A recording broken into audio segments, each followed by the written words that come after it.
Un autre dossier épineux a été abordé ce matin au Conseil des ministres. Le projet de loi sur l'enseignement privé a été adopté par le gouvernement et les réactions des protagonistes sont sans surprise mais aussi sans enthousiasme. Estelle Gouzy et Dominique Laury. Les textes concernant la carte scolaire et la création d'établissements d'intérêt public sont inchangés.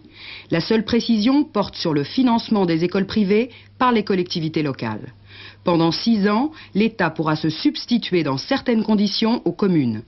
Un exemple, une commune qui n'a pas d'école privée sur son territoire, mais dont certains enfants fréquentent l'école privée de la commune voisine, devra, selon la future loi, payer pour ses enfants. Toutefois, comme il s'agit d'une dépense supplémentaire, pendant 6 ans, la mairie pourra demander l'aide de l'État. En ce qui concerne le projet de décret sur la fonctionnalisation des maîtres, l'objectif demeure le même, c'est-à-dire possibilité de titularisation des enseignants après une période de 6 ans. Ce principe n'est pas négociable, seules les modalités le sont.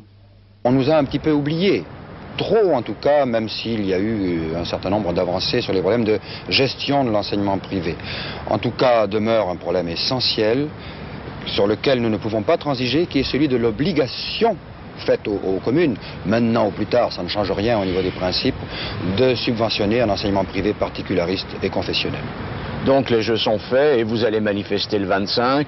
Est-ce que ça ne sera pas, disons, un baroud d'honneur ?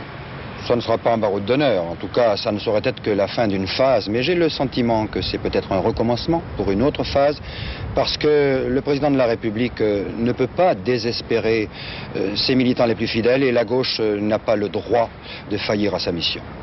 Il y est question de gestion administrative, il y est question de gestion matérielle, financière, mais l'essentiel pour nous n'est pas là, il est dans le statut des maîtres. Or, nous refusons la fonctionnalisation des maîtres. Oui, mais vous vous trouvez maintenant devant le fait accompli. La fonctionnalisation des maîtres, à terme, aura bien lieu. Là-dessus, on ne peut pas y revenir. Alors, qu'allez-vous faire? Bon, nous allons poursuivre tout l'arsenal juridique nécessaire. Nous allons faire appel à l'opinion publique, car nous ne pouvons pas admettre d'être assimilés totalement à l'enseignement public. Alors, est-ce qu'on peut parler déjà d'un Versailles bis? Est-ce que vous allez une fois de plus mobiliser les gens dans la rue? Rien n'est décidé, mais l'hypothèse n'est pas exclue. Dans notre